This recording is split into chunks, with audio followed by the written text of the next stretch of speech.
Opa, Marcelo Neves aqui, e esse é o ValorCast, o seu podcast definitivo de produtos e inovação. Muito bom, meu amigo e minha amiga, seja muito bem-vindo e bem-vinda a mais um episódio do ValorCast. Aproveita para seguir o ValorCast no Spotify, ali na Apple, no Google e tantas outras ferramentas e plataformas que estão distribuindo o ValorCast. Basta clicar no botão seguir e sempre que um novo episódio for publicado, você vai receber uma notificação. Hoje a gente tem aqui um episódio mais do que especial e o nosso convidado especial de hoje é o Bruno Vasques. Acertei seu nome, Bruno? Acertou perfeitamente, na mosca. Obrigado, Marcelo, pelo convite aí. É um prazer estar aqui contigo. E bora explorar esse tema aí que dominou minha vida nos últimos 6 anos aí e que eu ainda não cansei dele. Boa! Eu vejo, você está super ativo na rede, principalmente ali no LinkedIn. Eu vejo você postar pra caramba ali, Bruno, com uns posts bem legais. E você tem a iniciativa ali do Lean Start, daqui a pouco a gente pode falar um pouquinho do Lean Start, onde você tem uma divulgação de cursos e conteúdo bem legal. Mas vamos embora. Quem é Bora. o Bruno Vasques? Bom, sou engenheiro de produção, por formação. Estou me misturando aí com as artes ocultas da mente aí. Estou me pós-graduando em neuropsicologia e psicanálise, porque eu percebi que não adianta eu ficar só atrás de números, né? Eu não vou conseguir tirar nada das pessoas com isso. E aí estou tentando ver como é que eu vou encaixar isso, tanto para me fazer feliz, mas quanto também como que eu posso usar isso para ajudar os meus clientes, as pessoas que me acompanham. Decidi montar a Lean Start por indignação de como uma empresa conseguia ser tão diferente da outra, tentando fazer as mesmas coisas, e era uma coisa que eles chamavam de Lean, né? Nas duas empresas diferentes que eu passei, 2 casos muito extremos ali. Aí eu comprei um livro, nas 15 primeiras páginas eu falei, nossa, é isso que eu quero pro resto da minha vida. Aí comecei a explorar o Lean, explorar conhecimento sobre o assunto, escolhi um propósito que eu queria, que era ensinar o pessoal realmente os fundamentos, como começar, até o nome Lean Start vem disso, né? De start de começo. E quando eu fui ver, estava indo, planejei um monte de coisa, naturalmente deu errado, tive que mudar a rota, e no final realmente cheguei aqui, tá dando tudo certo, cada vez ficando as coisas crescendo mais aí. E realmente o propósito é ajudar o pessoal nos fundamentos, especialmente com um destaque muito grande aí para questões de liderança, que são aí o calcanhar de Aquiles aí do funcionamento do. Muito bom. Bruno, e quem é o Bruno sem ser o Bruno profissional? O que gosta de fazer no dia a dia? Quem é ele no particular? Conta aí. Cara, eu sou uma pessoa bastante, por mais que eu lide muito com o público, é até uma coisa bizarra. Eu me sinto super bem falando para milhares de pessoas, mas se você botar uma pessoa na minha frente, eu vou dar uma travada. Então, eu sou uma pessoa bastante mais introvertida, gosto muito de ficar observando as coisas. Tenho lá minha necessidade de controle, que eu satisfaço colecionando coisas, atualmente colecionando jogos de tabuleiro. Gosto muito de carro, gosto muito de filme, cinema, de leitura, essas coisas clichê mesmo, assim. Mas eu sou um cara que gosta muito de ficar quietinho, lendo alguma coisa, fazendo alguma coisa realmente eu e aquela outra coisa, sabe? Alguma coisa mais individual. Tenho meus momentos lá com as pessoas que eu gosto de interagir realmente aí em grupo, mas eu sou um cara que gosta muito de ficar ali no cantinho, descobrir uma coisa nova, ler um livro diferente, uma coisa totalmente oposta ali. Essas coisas mais. Ah, dá pra dizer que eu sou um nerd, vai, de certa forma. Eu também gosto dessas atividades individuais, principalmente ler quadrinhos de ficção científica. Não sei se Nossa, você. Cara, nem me fala. depois a gente conversa sobre isso. Eu faço coleção e fico sempre atrás de novidade, mas enfim, vamos embora. Eu tô Seguinte. vendo um Akira ali no fundo mesmo. Isso, tem alguns aqui. Akira, tem do Jodorowsky aqui, que é o Incal, bem conhecido. Enfim, tem muita coisa aqui. Para começar, o que é esse tal de Lean? Explica pra gente. Depende para quem você perguntar. E isso foi uma coisa que me deixou desesperado ao longo do tempo, porque eu gosto muito, por mais que eu sei que tem certas coisas que são flexíveis em relação ao que elas podem ser, eu gosto muito de tentar encontrar a resposta mais adequada. Tipo, isso é isso. E eu fui percebendo, dependendo da fonte, o Lean é uma coisa, o Lean é outra, até que eu achei um cara aí, o Bob Emiliani, que é um cara que se esforçou para encontrar evidências que levassem a uma definição mais mais única ali do Lean. E hoje em dia, eu ainda concordo com a conclusão dele de que o Lean é um sistema de gestão. É a forma como eu conduzo o negócio todo. Pode ter até começado ali com uma ênfase mais na fábrica, mas tem relatos, tem livros do Ono lá da Toyota, por exemplo, dos anos 80, anos 70, que ele já deixa claro que aquelas coisas foram pensadas para ser um sistema geral de gestão, o modo como você faz negócios. Não tem como eu separar ali a minha manufatura do restante da empresa. O que eu faço na contabilidade influencia no meu comportamento na manufatura. O meu comportamento na manufatura influencia o que eu faço na logística. Não tem como separar essas coisas. Então, o Lean é um sistema de gestão, é uma forma de conduzir o negócio todo. E dentro desse sistema de gestão, eu tenho princípios que norteiam as decisões, métodos que me ajudam a colocar esses princípios em prática, e dentro dos métodos, as ferramentas que me ajudam a praticar os métodos e conseguir os resultados que eu quero com aqueles métodos. Então, sistema de gestão é a evidência que eu tenho até o momento. Se um dia vai mudar, eu acho que pode acontecer, talvez seja difícil, mas tudo indica para mim aí, com base em fatos e também em alguns dados aí, que é um sistema de gestão. Qual é a origem do Lean mesmo, hein? Você consegue trazer pra gente isso? O Lean, com o nome Lean, ele foi o resultado lá do estudo do MIT. O pessoal juntou um grupo de pesquisadores e foi lá investigar lá as práticas do mundo da indústria automotiva. E eles acabaram aí ficando bastante intrigados com a questão da Toyota, porque teve a época da crise do petróleo, né, a primeira e a segunda lá, e todos os fabricantes praticamente tiveram prejuízo por causa dessa crise. A Toyota, não. Pode não ter lucrado, mas ela conseguiu ali uma certa estabilidade. Aí chamou a atenção do mundo. Mas se a gente for pegar as práticas da Toyota, mesmo lá com o sistema Toyota de produção, e depois mais para frente o Toyota Way, a gente vai ver que o Ono lá, que foi a figura central de todo o desenvolvimento do sistema Toyota de produção, ele lia muito Henry Ford, ele lia muito materiais aí relacionados à administração científica do Taylor, que chegaram no Japão traduzidos aí por outros profissionais japoneses. Então, o que ele fez foi o seguinte, foi pegar os princípios, pegar os ensinamentos dessas pessoas e desses princípios começar a derivar essas práticas que a gente conhece hoje. Então tem muita coisa que o Ford já fazia lá em 1910, 12, que a Toyota faz até hoje em dia, e o pessoal faz no Lean, que não nasceu necessariamente na Toyota. Tem práticas lá que são muito mais antigas. Fluxo contínuo, por exemplo, que é uma ideia central do Lean, tem aí materiais de quase 30 anos antes da Toyota colocar a mão nisso, que já tinha gente testando isso, por exemplo, na produção de navios lá na Inglaterra. Então, eu acho que a origem do Lean ter sido ali nas ideias da Toyota foi realmente porque ela conseguiu aglomerar e juntar essas ideias da forma mais harmônica possível, coisa que ninguém tinha conseguido até aquele momento. Mas as origens, a gente pode dizer, para bater o martelo aí, que está nas práticas de gestão da Toyota.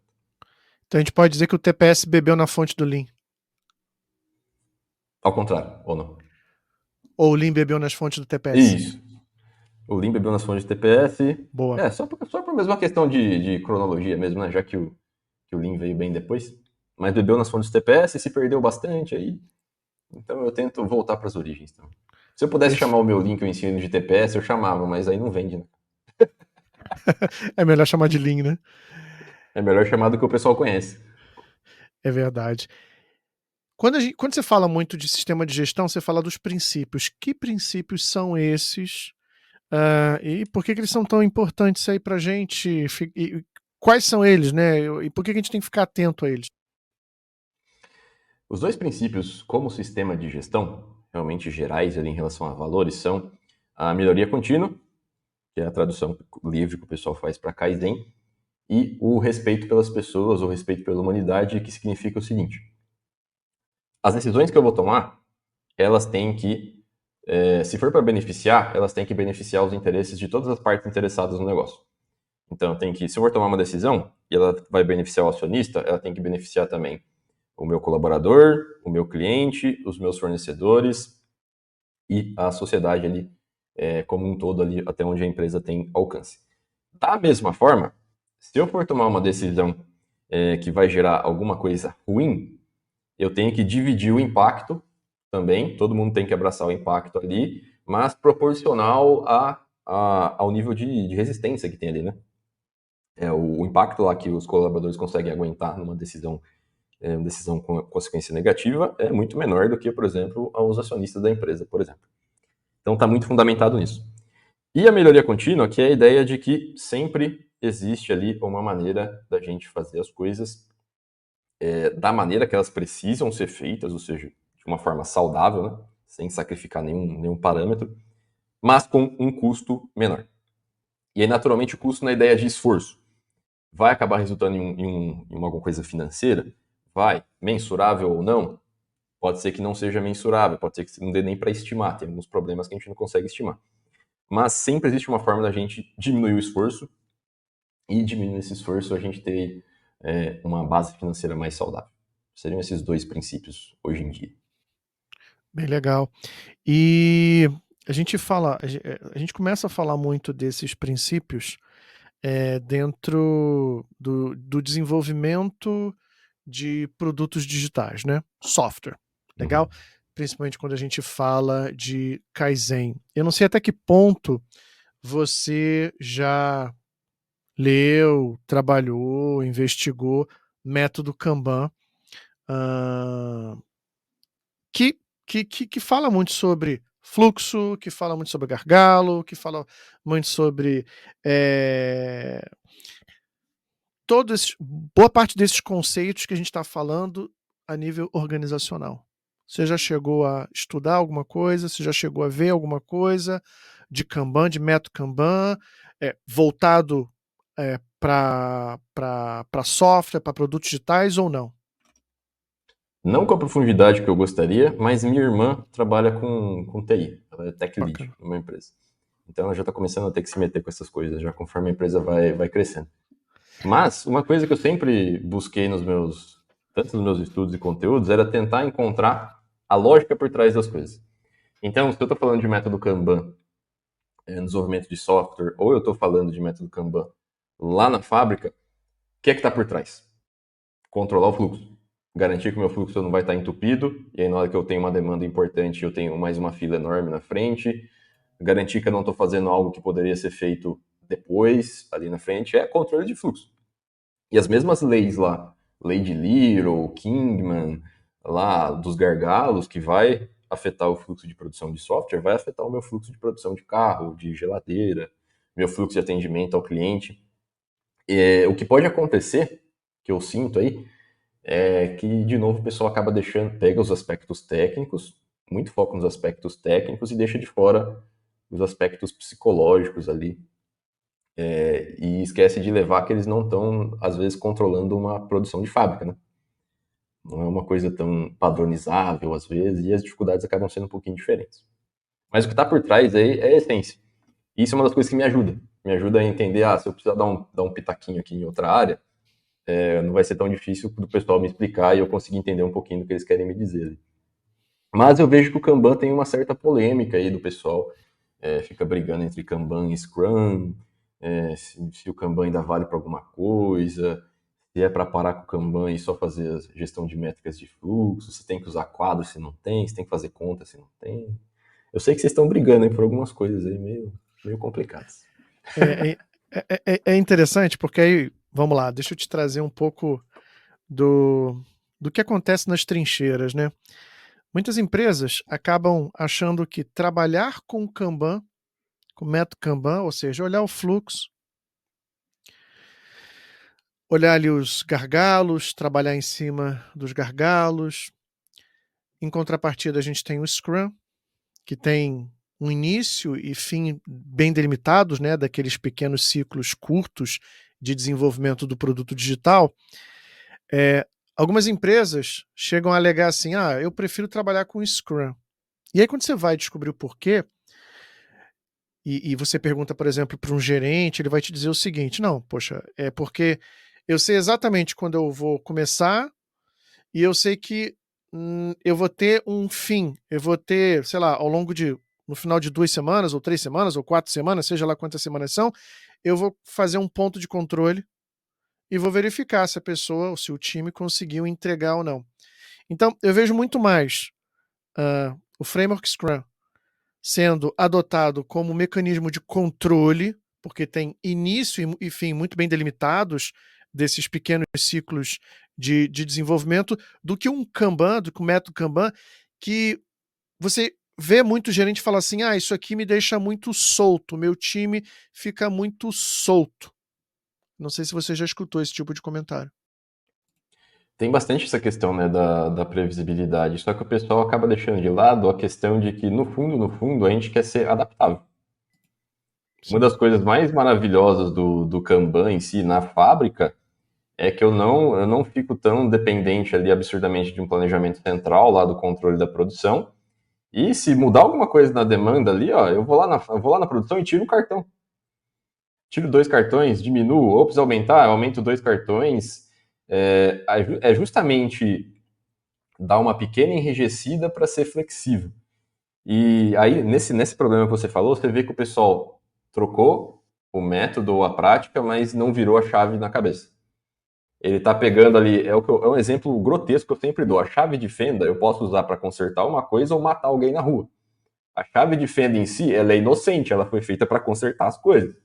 Mas eu consigo ir lá e corromper totalmente o propósito da chave de fenda para que ela faça aquilo que eu acho que é o mais adequado ela fazer. E é o que está acontecendo com essas coisas. O pessoal está indo por esse caminho. Exato. Não virou a chave e concordo contigo que a gente ainda vê muito gerente hoje em dia se apegando às estimativas como escrevendo em pedra, né? Sim. E olhando para esse mundo complexo, mas querendo reduzi-lo a algo muito simples, né? Então a gente tem um desafio bem grande aqui. Agora, quais são os principais equívocos, né, que as pessoas cometem, o Bruno, quando elas falam de Lean? Quais são os maiores absurdos que você já escutou por aí sobre Lean? Nossa, cara, dá pra fazer uma lista do tamanho de um rolo de papel higiênico. Mas tem uns que me vêm muito em mente que é o seguinte: o primeiro deles é uma coisa que eu imagino que seja mais de fábrica, mas não descarto que pode acontecer em outras vertentes. Mas é começar pelo 5S. 5S lá, que são os sensos de organização e tudo mais. O pessoal às vezes vai lá, cria um programa, cria lá as frases, a identidade visual, faz toda uma cerimônia lá. Só que eles não sabem exatamente qual problema específico eles estão endereçando com o 5S. Eles sabem que o 5S aumenta a produtividade, mas eles não sabem do que eles querem aumentar a produtividade. Qual é o conceito de produtividade para eles? É diminuir problema de erro? É diminuir lead time? Qual que é o critério ali que engloba a ideia de qualidade que eles precisam atacar? E a empresa, por exemplo, começa essa iniciativa lá numa área piloto, enquanto o ponto que está pegando fogo da empresa é outra área. E aí sempre a ideia do 5S vai ser sobreposta pela outra prioridade. É o dia a dia que determina a prioridade. Então eles começam por um pedaço do Lean, um pedaço isolado, sem saber exatamente qual problema eles estão resolvendo, e aquele problema que vai realmente se mostrar o mais importante vai toda hora engolir. A ideia do 5S, por exemplo. E aí o pessoal vai ficar aquela ideia, 5S é ficar limpando as coisas. Por que parece que é ficar limpando as coisas? Porque as coisas que eles estão limpando não resolvem o problema deles. Elas poderiam continuar sujas ou limpas ali, o problema ainda é outra coisa. Então, esse é um dos problemas graves. Outro que me chateia bastante é o pessoal colocar, por exemplo, Six Sigma como complementar ao Lean e vice-versa. Por quê? O argumento é o seguinte: Six Sigma é para eliminar variabilidade, eliminar a variação dos processos, e o Lean para eliminar desperdício. Se você for pegar lá realmente o conhecimento das origens, você vai ver que variação entra ali como um causador de desperdício. Só que o jeito que o pessoal fala, parece que dentro do Lean não tem nada contra a variabilidade, sendo que é quase tudo sobre contra a variabilidade. Por que eu quero fazer 5S? Porque se eu tenho que ficar procurando onde está lá o meu mouse, o meu teclado, se eu tenho que ficar procurando o meu computador toda vez, eu não consigo prever quanto vai durar uma atividade. Agora, se eu sei que o meu computador está toda vez naquele lugar, o meu mouse está lá naquele lugar, eu consigo prever que o tempo para eu localizar meu mouse e meu computador é esse. Então eu diminuo a variabilidade no meu tempo de entregar as coisas. Padronização. Por que eu padronizo as coisas? Porque eu consigo controlar o quanto elas vão durar se eu sei a receita. Se o que eu tenho que fazer é A mais B mais C, A dura tanto, B dura tanto, C dura tanto, eu sei que todo dia vai ser esse tempo que eu vou gastar, vai variar um pouquinho, mas não vai variar absurdamente. Então, é quase tudo sobre controle de variação. Quando eu vou fazer nivelamento da demanda lá, para eu tentar diminuir os picos, o que eu estou tentando fazer? Achatar a variação da minha demanda. Fazer um planejamento que eu consiga ter uma coisa mais linear ali. Kanban, por exemplo, quando eu vou controlar o meu fluxo. O que eu quero? Evitar picos de demanda e vales de demanda. Momentos onde eu tenho sobrecarga absurda no sistema entupido, e momentos onde eu não tenho nada para fazer. Quase todas as soluções que eu tenho dentro do Lean são de alguma forma ou de outra para controlar variação, variabilidade. Mas aí fica um argumento de venda muito bom para você poder juntar lá e fazer Lean Six Sigma. Não sei como ainda não tacaram uma bomba na minha casa, eu não recebi nenhuma carta com Antrax aqui, né? Boa. Esse primeiro ponto que você falou sobre começar com 5S e a pessoa não entender o que é produtividade, certo? Uhum. Foi isso que você falou. Certo.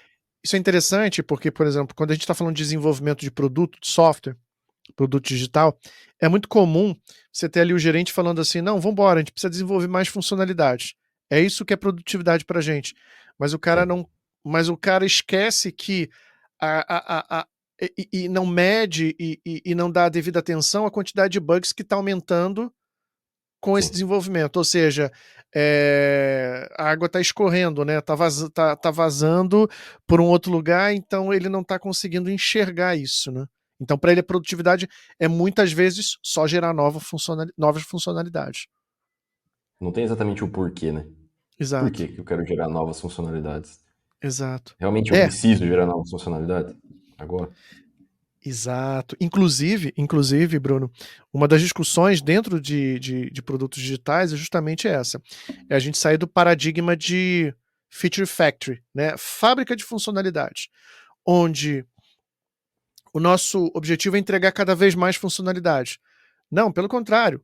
É justamente você entender quais são os problemas que a gente quer resolver e só colocar ali para o time que vai desenvolver o que realmente precisa ser desenvolvido, e não sacrificar tanto esse time, porque isso custa muito caro. Tudo acaba virando um super app, né, Marcelo? Tudo. Exato. Tudo. Todo aplicativo de varejo ou de banco, alguma coisa, está virando um carnaval. É uma discussão que eu vi esses dias no LinkedIn e que foi essa discussão que chamou a atenção para eu parar. Nossa, realmente é isso que está me incomodando tanto quando eu vou fazer as minhas burocracias do dia a dia. Tem apps que para mim são um paraíso, porque ele faz as 2, 3 coisas que eu preciso que ele faça. Tem outros que antes de entrar no app eu já fico, nossa, eu tenho que lembrar onde que está a opção que eu quero ir.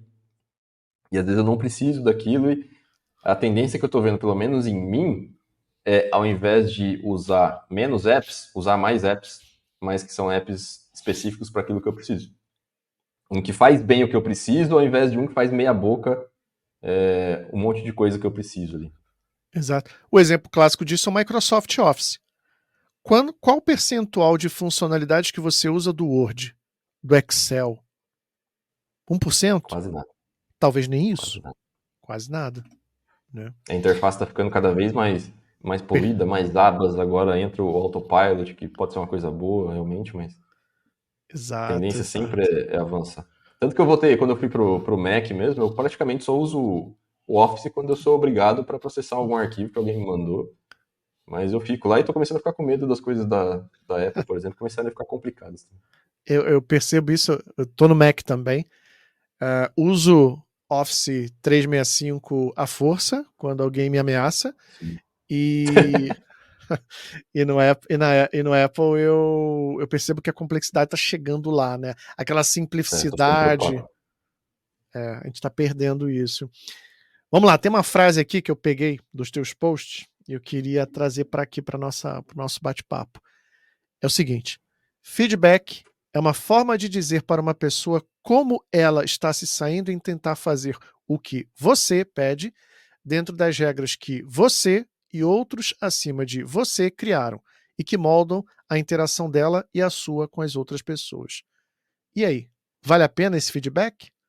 Ou é dispensável? É, isso é uma coisa complicada. Pelo seguinte, o que eu sinto do feedback de experiência própria até hoje é que sempre eu estou falando do indivíduo isolado. E eu esqueço que o indivíduo ele se comporta tentando se adaptar ao que está acontecendo em volta. Então não tem como eu falar que o meu resultado como Bruno, se eu estou lá numa empresa, dependeu só de mim. Dependeu do que eu estava fazendo ser aprovado pelo meu chefe, ter sido de bons olhos lá para outra pessoa decisora. Às vezes eu tenho um colega de trabalho ali que empaca mesmo o meu desempenho por algum motivo, aí eu tenho que contornar ele de alguma forma. Então é sempre. Isso é uma coisa que ficou bastante mais evidente para mim depois que eu comecei a me meter com as partes aí de neurociência, psicanálise, psicologia. É justamente isso. Interação social é tudo. A gente se molda de acordo com as regras. O ser humano ele vai buscar a sobrevivência de uma forma ou de outra. Às vezes a gente toma decisões aí que depois parecem absurdas, mas que naquele momento eram decisões que favoreciam a nossa sobrevivência de uma maneira ou de outra. E dentro da empresa, eu tenho as regras lá, as regras implícitas e explícitas, né? Código de conduta, os relacionamentos políticos, hierarquia, as coisas. E, como o propósito mais básico do ser humano biológico é sobreviver, eu vou olhar o que está acontecendo ali em volta de mim e eu vou dar um jeito de tentar sobreviver. E eu vou tentar um jeito de sobreviver dentro daquelas regras. Então, o problema do feedback do jeito que costuma, tradicional, né, do jeito que ele é feito hoje, é que ele não considera as regras do jogo no qual a pessoa está envolvida, às vezes não considera realmente o perfil e não considera ali a equipe que está em volta. Mas eu também entendo que é uma coisa muito difícil de mudar, porque acrescenta complexidade na análise, né? É muito mais fácil eu sentar de frente com alguém e falar, ó, isso aqui foi bom, isso aqui não foi, melhora isso, melhora aquilo. Eu teria que fazer uma investigação, ó, talvez isso aqui não foi tão bom, porque o time que você estava trabalhando era um time com perfil tal, teve isso aqui que não facilitou. Então, eu nem sei se realmente o feedback acaba... servir para alguma coisa ele serve, cara, mas eu acho que muitas vezes ele acaba sendo injusto e levando estresse para todos os lados. Eu concordo Mas é uma ideia plenamente. velha, tá? Não, não é uma ideia nova, tá? É uma ideia velha pra caramba, todas essas coisas que eu Sim, tô falando. É que, sim, por algum motivo, morre. Não sobrevive às regras que existem hoje, sabe? sem dúvida.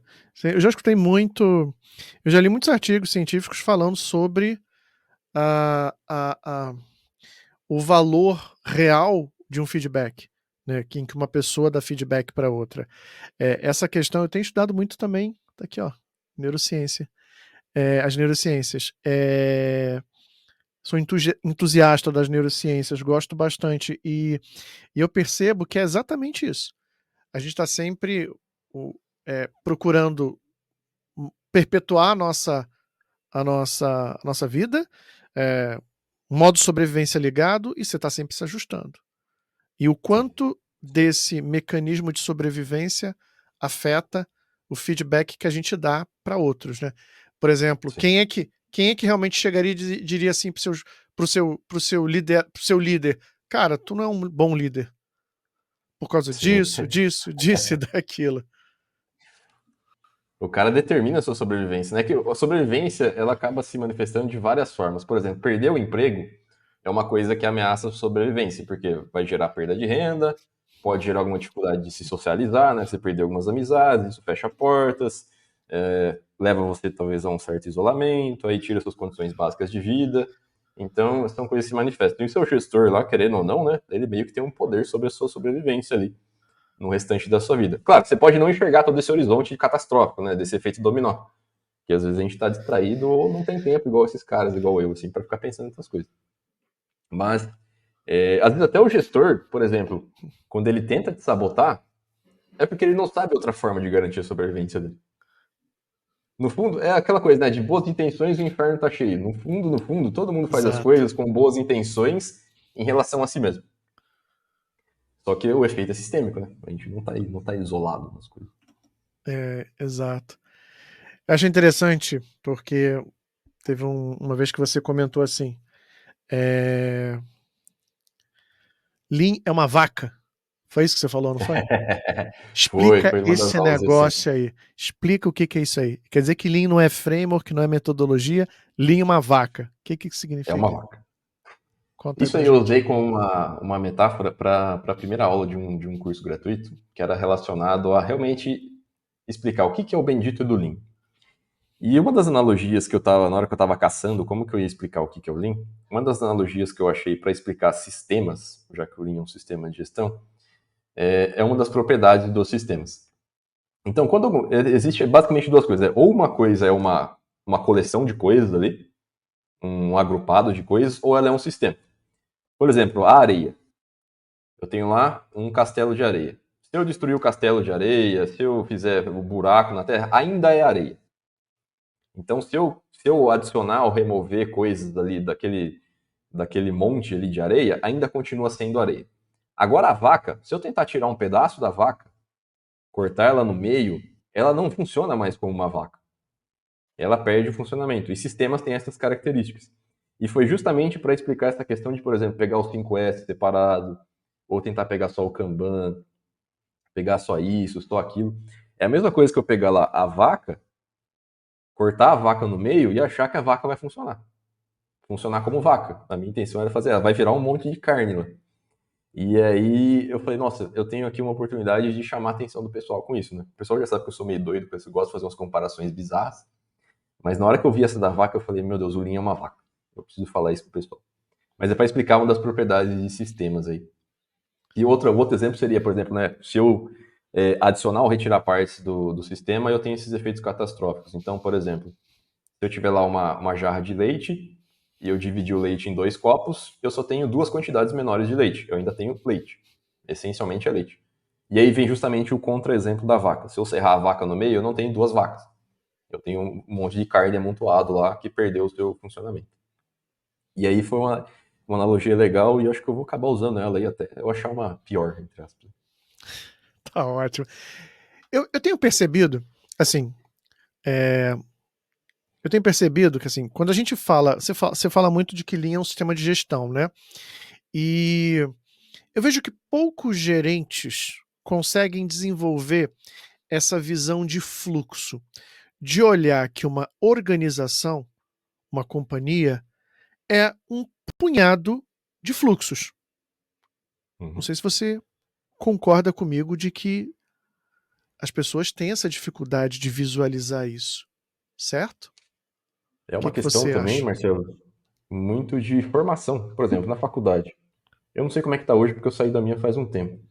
Mas quando você vai fazer, sei lá, administração, engenharia de produção, igual eu fiz, você não vê o sistema empresa integrado. Você aprende funções específicas. Ah, essa matéria aqui é gestão de pessoas, essa aqui é contabilidade, essa aqui é financeiro. Eu imagino que tenha universidades que depois façam alguma coisa integradora entre as coisas. Mas o que eu tenho percebido como a regra é que não tem. Um semestre você aprende contabilidade, no outro você aprende lá engenharia econômica, mas ninguém fala para você, ó, no dia a dia, o pessoal do contas a pagar vai ter essa interação com a logística, que vai ter essa interação lá com a manufatura, que vai gerar esse efeito aqui na entrega, no prazo de entrega para o cliente. Você aprende ali as coisas quartejadas. E aí quando você chega lá na empresa, tá tudo departamentalizado, mas é igual um sistema, igual a vaca. Então você tenta gerenciar lá os órgãos da vaca sem saber que um órgão influencia no outro, um está aqui para isso, e você não vê como o fluxo se quebra, né, dentro dessas funções. Então É, é uma coisa estrutural, cara. É de formação. é que nem aprender a dirigir. Você vai fazer a tua aula teórica, aí você fala assim: olha, sinal de trânsito. Ó, volante, direita e esquerda. Olha só, embreagem, freio, acelerador. Então você aprende as coisas de forma individual. Quando você chega para fazer aula prática, o que que acontece? É tudo junto e misturado. Sim. E aí você Trava. você trava, é, aquela experiência que você tem ali, raramente ela é retratada num livro teórico, Sim. né? Você estuda ali as partes. E aí, na prática, você tem, acho que é muito parecido, né? É uma experiência muito parecida com isso que você está falando, né? Vem daquela coisa do pensamento cartesiano, né? que formou nosso Exato. pensamento ocidental aqui, que é dividir as partes, estudar as partes, com o objetivo de tentar entender o todo. Enquanto lá mais pro Oriente, o pessoal já tem uma coisa mais sistêmica por causa do confucionismo. Até tem uma comparação também nesse material de sistemas aí, muito relacionado à medicina, por exemplo. A medicina ocidental é aquelas especializações, né? O neurologista, o nefrologista, tudo mais. A gente separa o ser humano lá nos seus pedacinhos. E tem até um preconceito em relação à medicina oriental, né? Que fala que parece que é uma coisa mais mística, mas por quê? Porque o pessoal trata o corpo como uma coisa integrada. O que você pensa, sente lá, pode estar influenciando lá no seu problema de estômago lá, e aí depois a gente descobre, né, que tem ligação do intestino com o cérebro, um influencia no outro. É uma coisa curiosa, é realmente como se o mundo tivesse dividido em dois hemisférios, e não fosse só geografia e cultura, fosse realmente forma de pensar, assim, no sentido mais cru da palavra. É bem interessante. Bora falar sobre desperdício. Quais são as principais, Bruno, formas aí de desperdício que o Lean traz atenção para a gente? E vamos tentar estabelecer daqui a pouquinho um paralelo do que acontece em desenvolvimento de produto digital. Mas vamos lá. Lean fala de desperdício, certo? É isso, tem uma listinha lá que o pessoal costuma crescer ela um pouco, mas os iniciais são os sete, né? Transporte, movimentação desnecessária, excesso de estoque, retrabalho. O que eu já falei? Faltam os dois. Faltam mais dois, né? Tranquilo. A gente vai lembrando aí Caramba, ao, olha ao, só. ao longo. A gente vai Ó, ao do tempo, é. você fala Um muito dos de motivos de eu estoque. esquecer. Um dos motivos de eu esquecer. É que essa listinha ela é muito útil para o começo.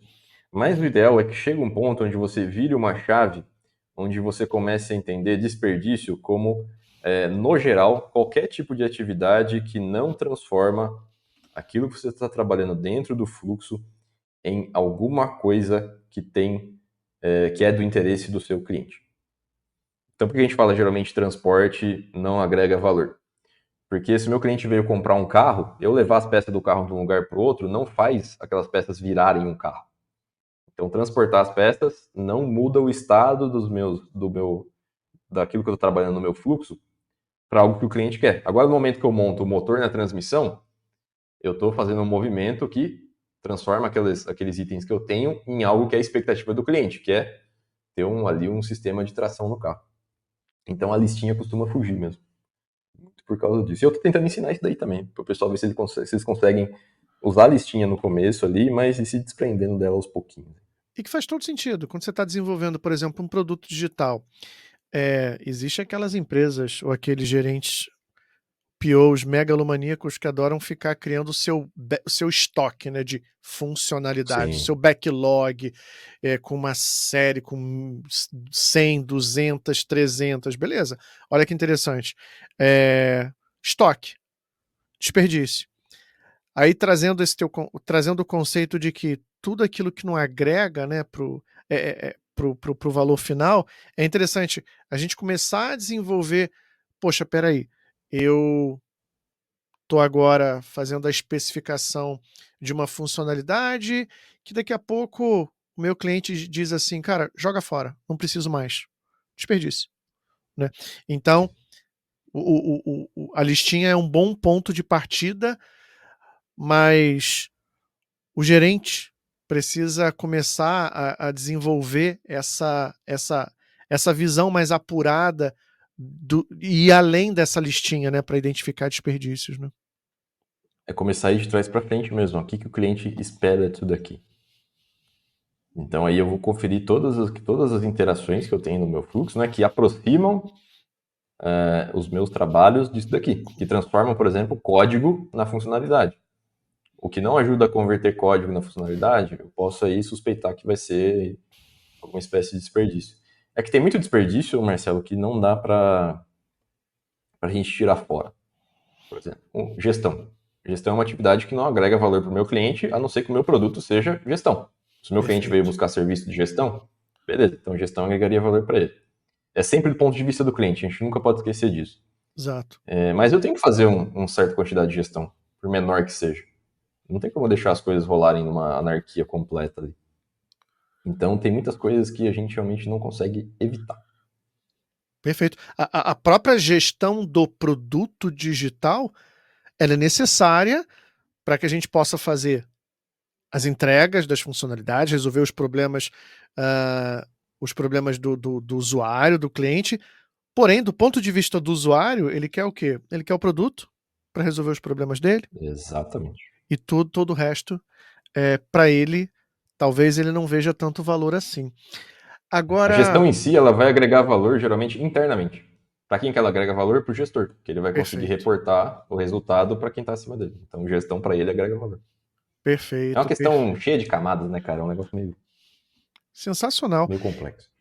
Quando a gente fala de do delivery mesmo, né, do desenvolvimento propriamente dito das funcionalidades, né, e um Product Owner, um PO, né, um PM, que estão bem envolvidos nesse trabalho, existe sempre aquela necessidade da gente diminuir o tempo de entrega, né, o tempo, o lead time do desenvolvimento ali das funcionalidades. Qual é a recomendação do Lean? Para a gente diminuir lead time, para a gente diminuir o tempo de desenvolvimento ali das funcionalidades, né? Inclusive, tem umas diferençazinhas aí, porque sobre essa nomenclatura, né?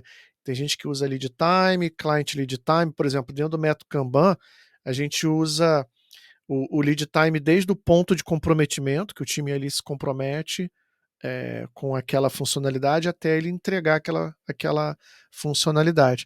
Mas, independente aí porque na indústria geralmente é um pouquinho diferente e tal, tem algumas variações.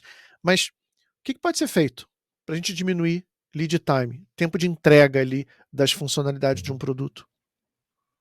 Fazendo alguns paralelos com a indústria que funcionam muito bem, por exemplo, é que algumas vezes, depois que você já fez uma certa peça, por exemplo, lá, você conseguir reaproveitar aquela estrutura, no máximo de produtos que você conseguir. Por exemplo, às vezes você tem lá o Toyota Corolla e você tem o Toyota, sei lá, o Yaris. Por mais que por fora a maçaneta pareça ser diferente, por dentro é o mesmo mecanismo nos dois carros.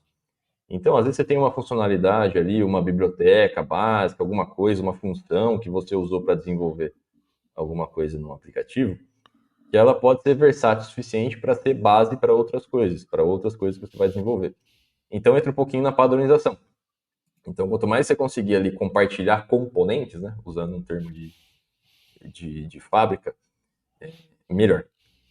Tomar bastante cuidado também com às vezes querer fazer as coisas muito do zero, né? De novo, essa questão aí de reaproveitar. Às vezes você tem bibliotecas prontas, tem outras soluções prontas, a gente quer mexer muito e acaba reinventando a roda. Às vezes era só copiar alguma estrutura que a gente já tinha. Outra coisa que vai influenciar em tempo de entrega acaba sendo a carga que você coloca no fluxo, né?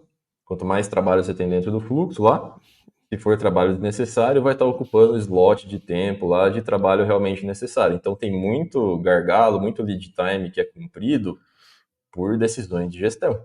É meio E não contraintuitivo, né? porque é contra-intuitivo. Quanto mais trabalho no fluxo, parece que mais você vai tirar trabalho. Mas depois que ele chegou na capacidade máxima dele lá de emitir trabalho, quanto mais você aumenta a fila, mais você aumenta o lead time. Tem que ter uma folga no É uma sistema, outra né? coisa. No fluxo. Tem que ter uma folga no sistema. Senão sua tendência é que sua fila vá lá pro infinito. E a nossa tendência natural é querer atolar o sistema de coisas, né? Porque 100% de ocupação significa que eu estou extraindo, entre aspas, né? Muitas aspas, o maior retorno financeiro em cima do quanto eu estou pagando por aquele fluxo. Mas a gente esquece que na vida as coisas variam, tem que ter margem de segurança, a gente não consegue reduzir toda a variabilidade das coisas. Acho que essas seriam as duas coisas principais. E, Porque, especialmente a parte da gestão de fluxo, que dá para fazer milagre, cara. Você realmente só reposicionando, repriorizando as coisas. boa.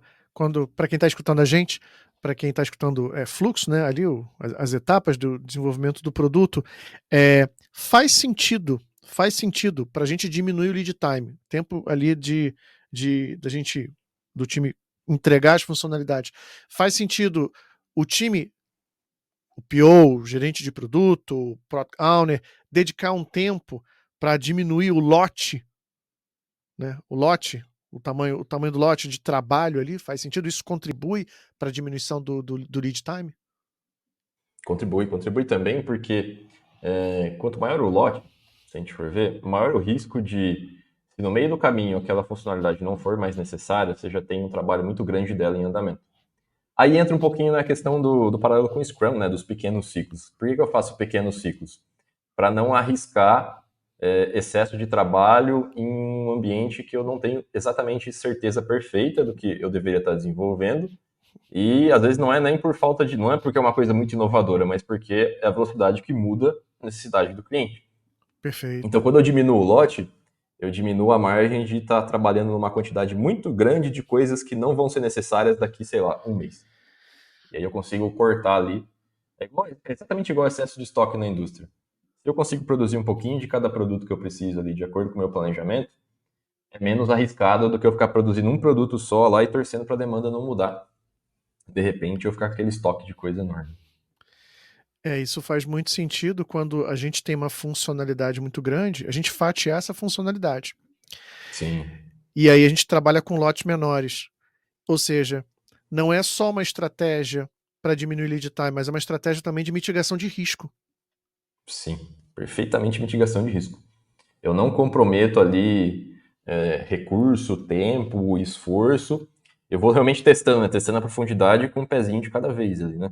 Vou entregar esse pedacinho aqui da funcionalidade, beleza. Feedback do cliente, altera alguma coisa. Às vezes você acaba descobrindo no meio do caminho que você nem precisava daquele lote inteiro de coisa. Você podia ter parado ali, sei lá, na terceira, quarta adição que você fez ali, e o cliente nem era uma percepção sua que o cliente precisava de tudo aquilo.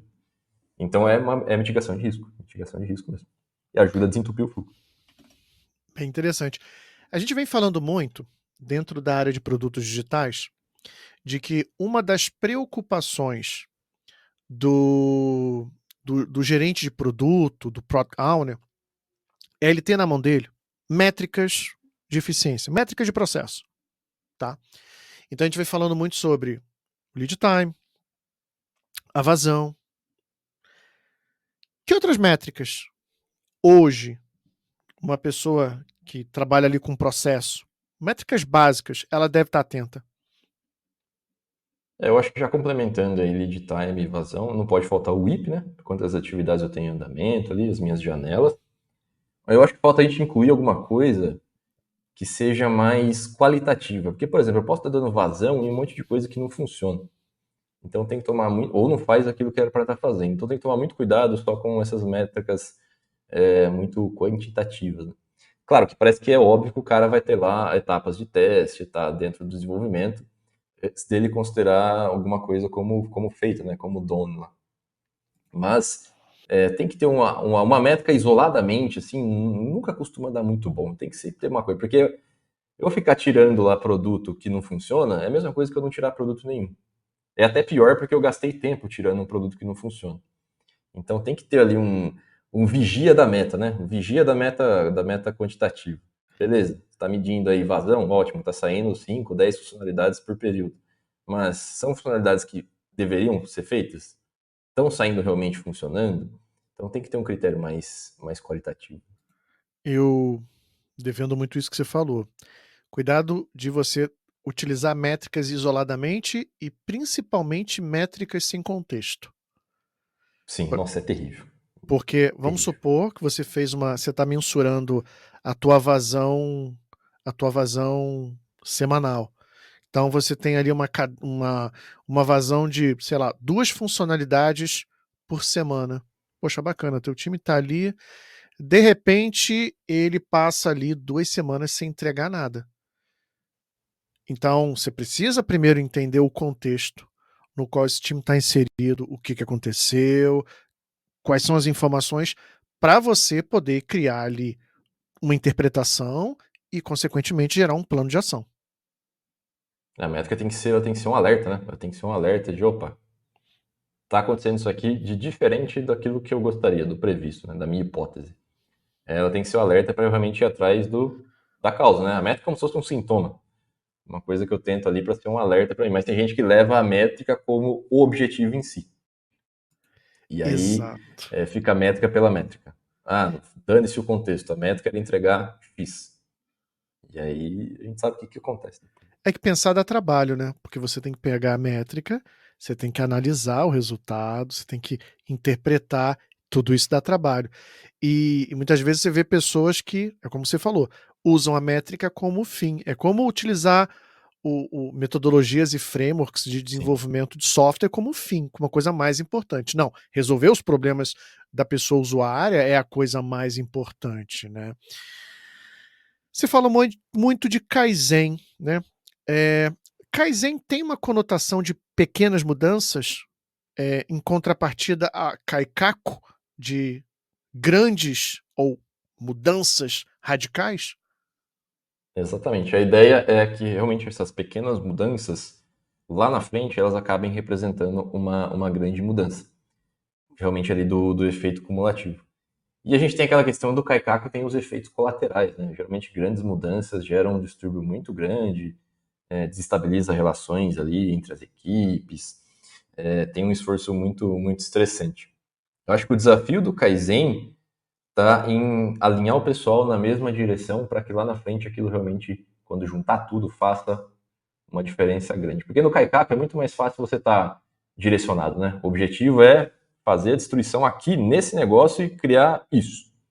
Agora, quando você tem que juntar pequenos esforços ali, é aquela coisa, né? É muito mais fácil você organizar 5 pessoas, 6 pessoas e fazer com que elas gerem um resultado do que você organizar 5.000 pessoas e tentar tirar um resultado de 5.000. Ironicamente ou não, você vai ter que dividir essas 5.000 pessoas em grupos menores. Então, acaba sendo mais fácil você sincronizar a direção de um grupo menor do que quando você tem essa grande quantidade de coisas. Só que o Kaizen é uma abordagem boa quando todo mundo está bastante sincronizado, justamente pelo tamanho do risco. São riscos menores, tem um efeito cumulativo ali, tem um efeito positivo do pessoal realmente exercitar esse lado mais criativo aí, mas é uma coisa que às vezes, dependendo, não costuma impressionar muito os decisores que estão mais longe, né? Que estão mais ali nas camadas mais acima. E o pessoal tem que dar uma equilibrada e acaba entregando uns caicacos aí. É, Parece que estão progredindo mais rápido. isso acontece muito em desenvolvimento de produto digital. Saindo um pouco de melhoria de processo, né, Kaizen, Kaikaku, a gente também utiliza esses mesmos conceitos dentro de desenvolvimento de produtos digitais. Quando você cria grandes mudanças, quando você gera grandes mudanças no produto digital, principalmente na experiência da pessoa usuária, isso realmente causa uma, uma, uma quebra de boa relação entre o usuário e o produto. Inclusive, recentemente eu estava lendo um livro de psicologia aplicada à experiência, ao X, né? Ao X não, psicologia aplicada à user experience, né? A experiência do usuário, é isso mesmo. E mostrando que quando a gente interage com um produto, por exemplo, você vai num site, você já tem uma expectativa de funcionamento daquele site com base nas tuas experiências anteriores.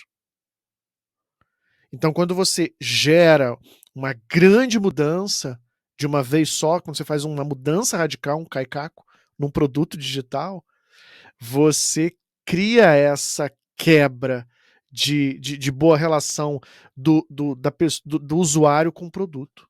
Interessante isso, né? Exato. Inclusive, eu acho que eu comprei esse livro, mas ele está aqui no meu backlog. É um da capa coloridinha, né? Tem uns desenhos coloridos. Eu não lembro se a Exato. editora é a O'Reilly, mas eu lembro, eu comprei ele também justamente porque eu fiquei curioso em relação a isso e como eu poderia melhorar os conteúdos da Lean Start também com base nas leis que tem nesse livro. E é Exato. realmente isso. Neurologicamente, nós somos seres também de hipótese. Para economizar energia, o cérebro está sempre formulando hipótese do que ele pode encontrar para ele já ativar o comportamento para aquela situação. Os Então viés você está sempre gerando cognitivos. expectativa. Isso. Economiza uma energia brutal. Brutal, brutal, brutal. Só que aí que você chega lá, sua expectativa é quebrada, o estresse que sobe ali é terrível. Terrível, Muito, terrível, terrível. muito bom. Já chegando ao final do nosso bate-papo, como é que você está usando, Bruno? ChatGPT. Tá usando, não tá usando? O que você está fazendo com o ChatGPT? Conta para mim. Tá fazendo sentido para você? É só fogo de palha? Tá usando? Conta aí. Cara, eu gosto muito do trabalho que eu faço justamente por ele ter os pequenos defeitos das coisas que os seres humanos fazem. Então, quando você lê um livro de um autor, e você lê muitos livros dele, você acaba reconhecendo o estilo dele no que ele está escrevendo. Então, usar o chat GPT para criar conteúdo para mim, eu descarto completamente e acho dificilmente que essa minha posição vai mudar. Mas eu encontrei uma utilidade muito boa para ele no seguinte, para ele sintetizar informações, informações vastas, grandes, assim, que eu tenha dificuldade de encontrar. Por exemplo, eu fui escrever um texto recentemente, onde uma das ideias que eu tinha era tentar levantar a quantidade em dinheiro do quanto foi desperdiçado no mundo por causa de problemas de qualidade. Se eu fosse caçar isso individualmente no Google, eu teria que desenvolver um método muito interessante lá para poder encontrar informação, tal, tal. E eu peguei, abri o chat GPT, cheguei nele lá e falei, ó, fui testando uns prompts lá, até eu achar um que realmente trouxesse o que eu queria. E ele achou para mim, ó, segundo o instituto tal aqui, do período do ano tal até tal, a estimativa é que no mundo foi perdido tanto na indústria com problemas de qualidade. Então, esse tipo aí de farming, assim, de informação, é uma coisa que eu estou usando aí com mais frequência. E também, quando eu estou aprendendo alguma coisa, acho que isso é o que a maioria está fazendo também. E eu estou em dúvida se eu realmente compreendi aquilo da maneira mais fácil possível. Aí eu chego lá, ó, explica para mim esse conceito aqui da forma mais simples. Aí eu vejo, putz, realmente faz sentido, tem alguma coisa que eu não estava entendendo bem.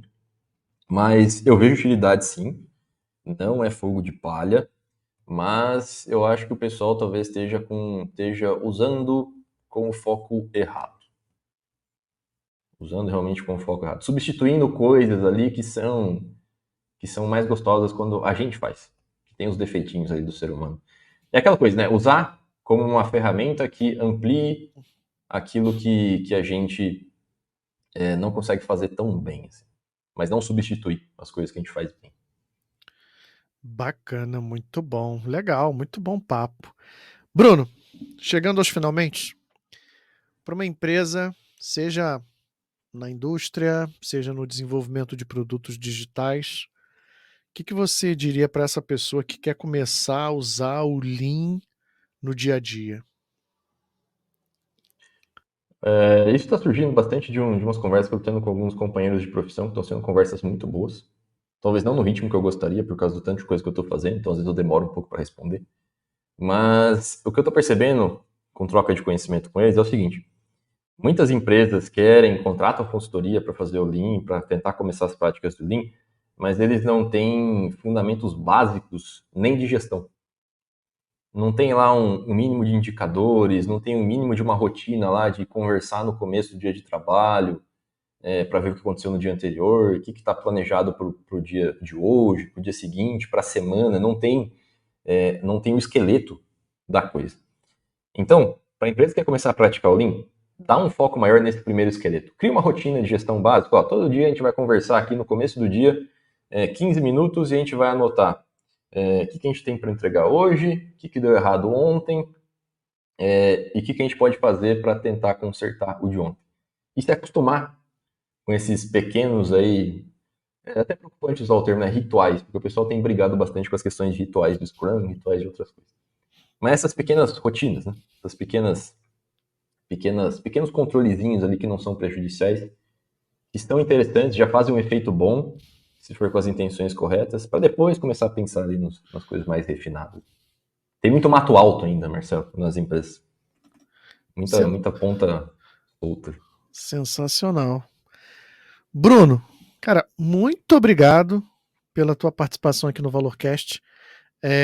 Eu acho que a gente precisa levar para a área de produtos digitais, para os nossos líderes de produto, muito dos conceitos, dos princípios e das práticas de Lean.